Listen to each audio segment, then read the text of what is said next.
మీ కళ్ళు విశాలంగా ఉంటాయి కాబట్టి మీరు కూడా కుక్కను కొన్నారటగానే? అవునే, మా కుక్క పేరు టామీ. మరి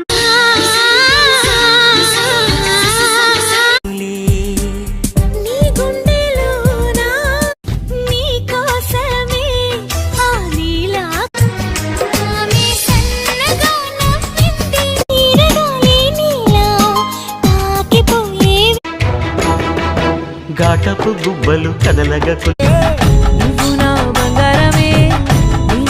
హే కృష్ణ ఓ పార్థ, హే కృష్ణ ఓ పార్థ. రాను రాత్రంతా కల